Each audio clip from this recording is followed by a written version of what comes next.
Today's video was sponsored by Mwangi Francis, a true patriot and a Kenyan nationalist at heart.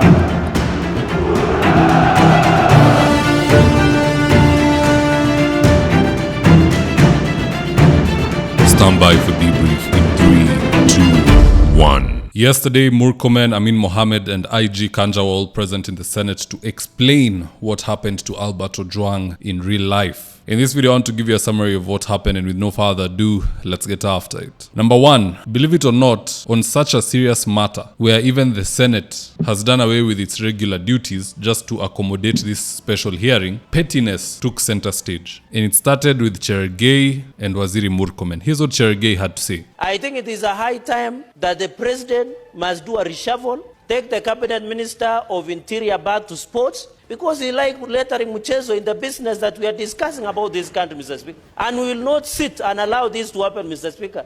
Everybody must be held to accountable, Mr. Speaker, and there is no law. Mr. Speaker, is PS. And in response, this is what Murkomen had to say. Mr. Speaker, Senator Cherargei has continuously continued with his song of the minister must resign.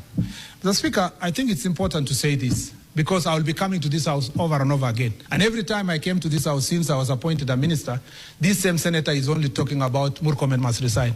Mr. Speaker, when I was the Minister of Roads and Transport, Cherargei used to argue that I must resign because many people are dying because of road accidents. When I left the ministry, Mr. Speaker, he has gone quiet. Suddenly, there are no road accidents. Mr. Speaker, when I went to the Ministry of Sports, it is the same Senator Cherargei who kept saying I must resign. In fact, in one incident, there is a team that went for a volleyball tournament and they lost. And he said the minister must resign. Mr. Speaker, since I left the sports ministry, he has never been able to talk about performance of the volleyball team or the football team. And he never said that I must resign. When I came to this ministry, Mr. Speaker, he never waited for 2 months. He said the minister must resign. Mr. Speaker, all this resignation is compounded around a theme of the minister is incompetent. Mr. Speaker, Senator Cherargei was my student. I taught him not one subject, not 2 subjects, more than 2 subjects. Mr. Speaker, his performance was below average. Mr. Speaker, he has no legitimacy at all, Mr. Speaker, to question my competence or performance. Honorable Mr. Speaker, Honorable CS, and I will table the results if it is required.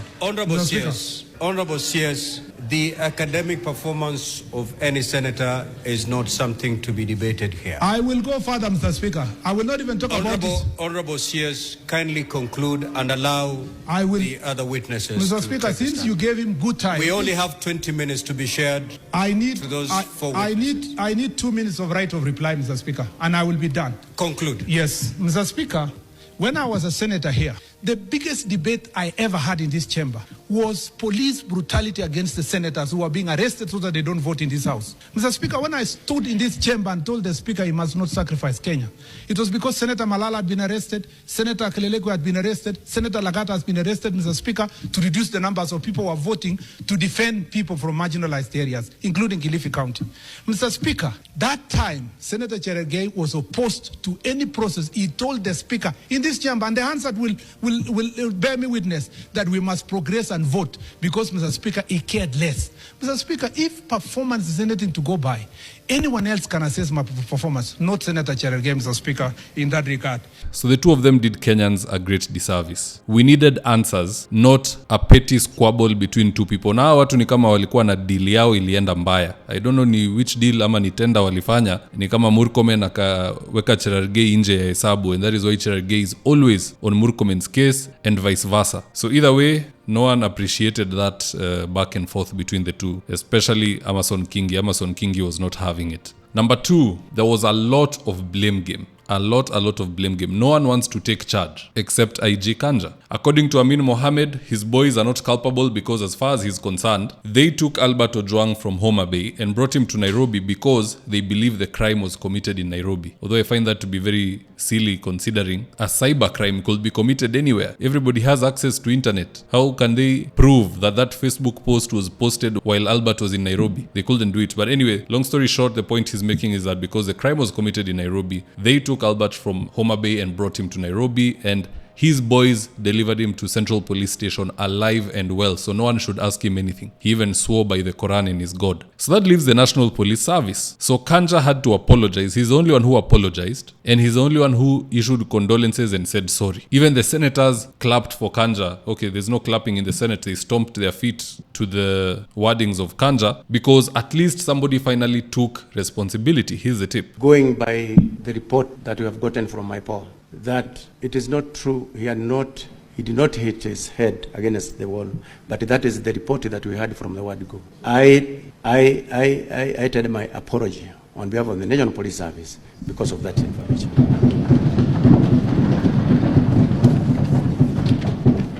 But despite all that, Kenyans are not fools. We all know that Kanja has nothing to do with this. Kanja awache apologize na kutetea watu. It is not him who did anything. It is Eliud who brought the complaint, Eliud Lagat. So he should be the one who is apologizing. But we'll give him time because he's under investigations. Let us investigate him. If he'll want to apologize, well and good. If not, if he's part of it, aingie ndani. And even if he apologizes, that does not prevent him kuingia ndani. If at all he gave the order, that is it. That is the end. So anyway, Amin never took any responsibility. Murkomen never did. In fact, Murkomen gave the worst answer. Alisema yeye hana macho. Here's the tip.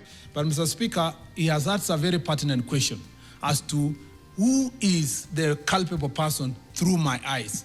Mr. Speaker, unfortunately, the Constitution did not give me the eyes to see who is culpable. Those eyes have been given to the investigatory authorities under 245 of the Constitution, and that is why you rightly invited me, but also invited the independent institutions. Now moving on to number 3, those who arrested Eliud were named by IPOA, the vice chair of IPOA. And as you can see on the screen, there is Sergeant Sigei, Sergeant Kipkorir Kirui, Dennis Kinyoni, Milton Mwanze, and Boniface Rapudo. They've put Eliud Lagat up top because he is the complainant. If he issued direct orders to this man, then his goose is cooked. He will serve time. You can imagine, from being the Deputy Inspector General of Police to becoming an inmate. Although I suspect if such were to happen, he would get special treatment in there, but bora ni uko ndani ni sawa. Kenyans are ready for that. Well, that's all that happened during yesterday's hearing in the Senate. Do let me know your comments in the comment section below. Do you feel satisfied with the response of people like Murkomen and Amin Mohamed? Or do you think heads should roll and all 3 should go home? Starting with Amin Mohamed, whose boys nabbed Albert, Eliud Lagat,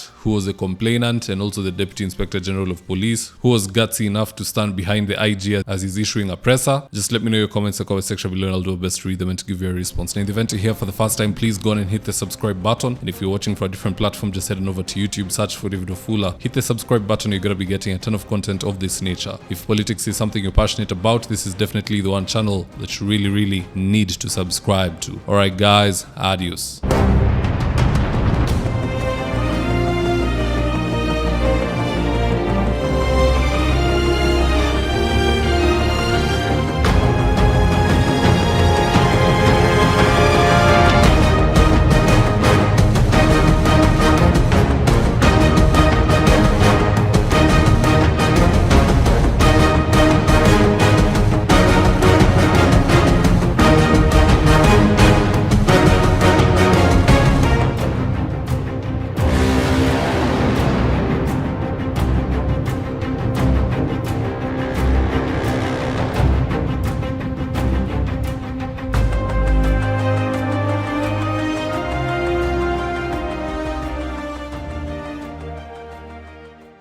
Thank you for choosing David Wafula as your primary news platform. We put countless hours in research, recording, and editing.